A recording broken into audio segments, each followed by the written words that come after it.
परम पूज्य महाराज श्री तो कितने रूप में समझाते हैं। ये तीनों रानियां, महाराज दशरथ और तीनों रानियां, उनकी प्रतीकात्मक व्याख्या भी महाराज श्री ने दी है कि महाराज दशरथ मूर्तिमान वेद है। कठिन तो नहीं हो रहा है, समझ में आ रहा है सबको।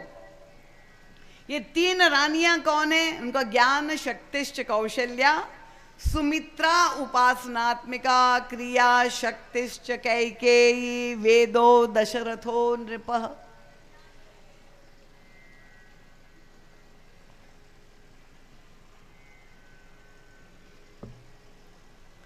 महारानी कैकेयी क्रिया शक्ति है, क्योंकि हम लोग प्रवृत्ति मार्ग की बात कह रहे हैं और कर्म पर विचार कर रहे हैं कि हमारे जीवन में हम चाहते हैं राम राज्य हो, तो हमारे कर्म में, क्रिया में कहाँ पर बाधाएं उपस्थित होती है।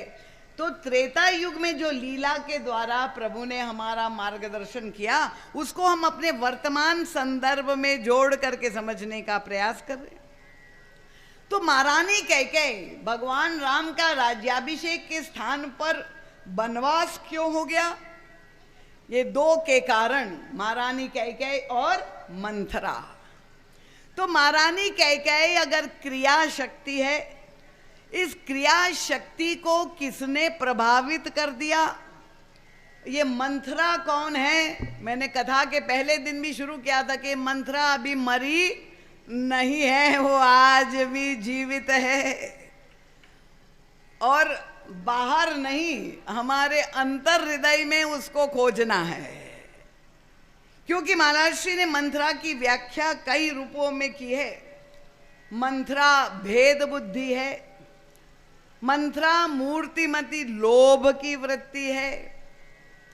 ज्ञान की दृष्टि से, भक्ति की दृष्टि से, कर्म की दृष्टि से आप महाराज श्री का के जो ग्रंथ है, वो आप मानस रोग नाम के ग्रंथ अवश्य वो पढ़ें। इसमें आपको बहुत सुंदर सारी व्याख्याएं मिलेगी। ये कोई मेरा चिंतन नहीं है, गुरुदेव का ही प्रसाद है। तो ये जो भेद डालने वाली और ये लोभ की वृत्ति, अब महाराज जी कहते हैं कि मंथरा तो महारानी कैकेयी के साथ विवाह में ही आई थी और श्री राम चारों पुत्रों का जन्म हुआ, वे बड़े हो गए, उनका विवाह हो गया, तब तक मंथरा कोई अनर्थ नहीं कर पाई। तो ये मंथरा सफल कैसे हो गई? लोभ की वृत्ति कैसे सफल हो गई? परम पूज्य महाराज श्री ने बहुत ही सूक्ष्म अंतर्दृष्टि देते हुए सिखाया कि अगर महारानी कैकेयी क्रिया शक्ति है तो मंथरा लोभ की वृत्ति है। अब हम जो कर्म करते हैं उस सबके पीछे हमारे अंतर जीवन में लोभ है, तभी तो हमें कर्म करने के लिए प्रेरित करता है। नहीं तो आप नए नए व्यापार विस्तार क्यों करेंगे? क्योंकि हमें लाभ प्राप्त करना है, अर्थ उपार्जित करना है, तो लोभ की प्रेरणा से ही हम कर्म करते हैं। तो ये मंथरा लोभ की वृत्ति है। पर महाराज जी ने कहा जब तक महारानी कैकेयी स्वामिनी के रूप में आगे चलती रही और मंथरा रूपी लोभ की वृत्ति पीछे पीछे अनुगमन करते हुए चलती रही, तब तक अयोध्या में शांति बनी रही। समस्या कब आ गई? उनका जब लोभ आगे हो गया और महारानी कैकेयी उनके पीछे चलने लगी, जब उलट गया तब अनर्थ हो गया। जब मंथरा के कहने पर महारानी कैकेयी उनका अनुगमन करने लगी, वो आगे हो गई और महारानी कैकेयी उनकी बात मानकर, उनको लोभ की वृत्ति क्यों बताया? परम पूज्य महाराज जी तो बात प्रमाणित करते हैं। महारानी कैकेयी के अंतःकरण में भरत को अपनी ममता के कारण अगर वो उनको राजपद दिलवाना चाहती थी तो ये कोई अस्वाभाविक बात नहीं है। गृहस्थ जीवन में हर माता चाहती है ममता से युक्त होकर के मेरे बेटे की पदोन्नति हो, उसको राज्य पद मिले। और मंथरा ने जब बरगलाया तो उसने कहा कोई चिंता नहीं मंथरा, मैं जाकर के अभी महाराज दशरथ से कहती हूँ, उन्होंने वचन दिया था मेरे पिताजी महाराज कैकेयी नरेश को कि मेरे गर्भ से उत्पन्न पुत्र को ही राज्य पद देंगे, मैं जा करके मांगती हूँ। मंथरा ने कहा बिल्कुल नहीं, गलती से ये मत कहना। क्यों? उनका अगर आप जाके दशरथ को कह देंगे भरत को राज्य दे दो तो वो तो प्रसन्नता पूर्वक दे देंगे, पर हमारा आनंद अधूरा होगा। उनका एक वरदान नहीं 2 वरदान मांगना होगा। देखिए लोभ की वृत्ति, हमारे पुत्र का लाभ हो इसमें कोई आपत्ति नहीं। भगवान राम भी कहते हैं 8 जथा लाभ संतोषा।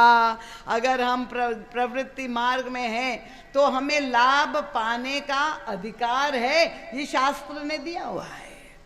प्रत्येक व्यक्ति, यहाँ कोई है जो लाभ नहीं पाना चाहता है?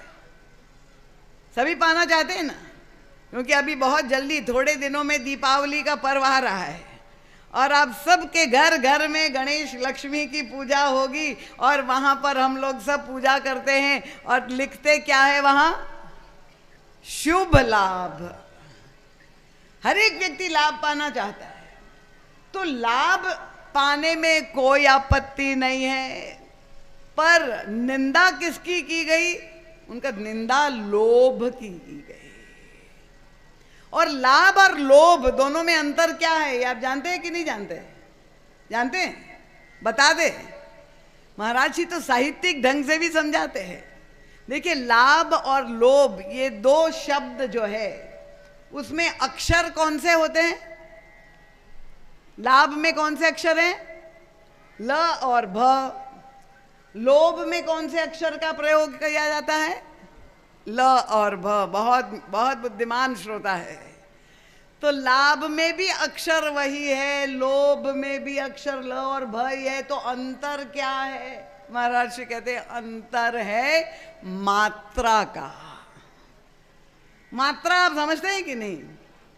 जब शब्द लिखना है, क्योंकि यहाँ तो कई गुरु लोग भी बैठे हुए हैं जो पढ़ाते हैं, शिक्षक, हमारे चंद्रशेखर भी शिक्षक रहे 30 साल तक। तो जब बच्चों को अक्षर ज्ञान दिया जाता है तो मात्रा भी पढ़ाई जाती है। क ख ग के साथ साथ अ आ ई उ ऊ ए ऐ ओ अम अह, ये मात्रा है। तो महाराज जी ने कहा लाभ लोभ में कब बदल जाता है? लाभ लिखना है तो आ की मात्रा लगाएंगे, ल के बाद तो क्या बनेगा? लाभ बनेगा।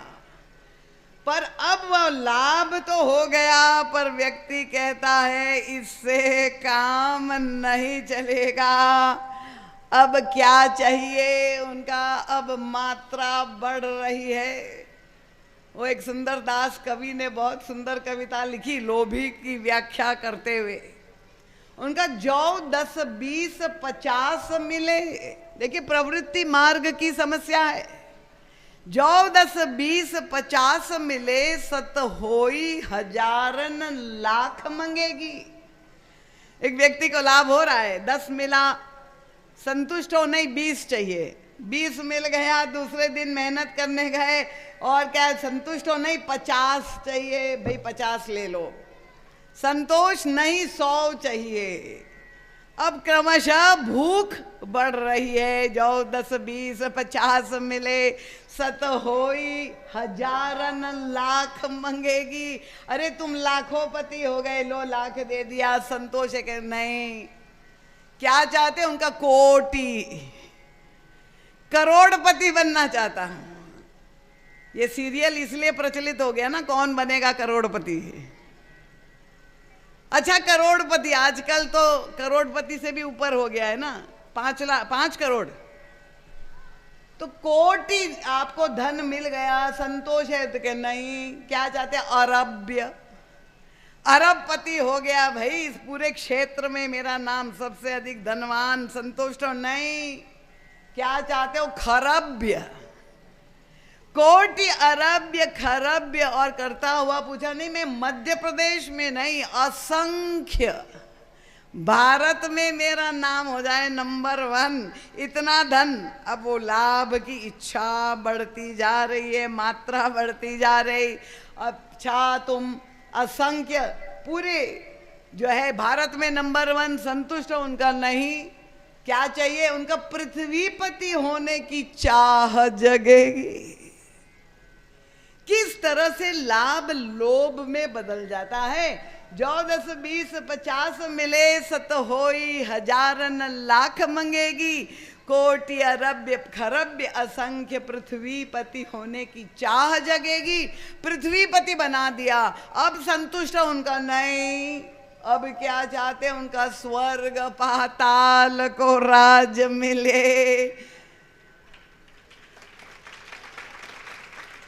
ये समर्थन में है क्या? आप लोग सब चाहते हो स्वर्गवासी हो ना? स्वर्ग पाताल को राज मिले, तुहु तृष्णा अति आग लगेगी।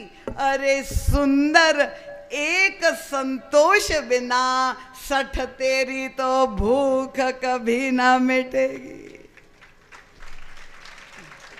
तालियां कमजोर है, संतोष का नाम आया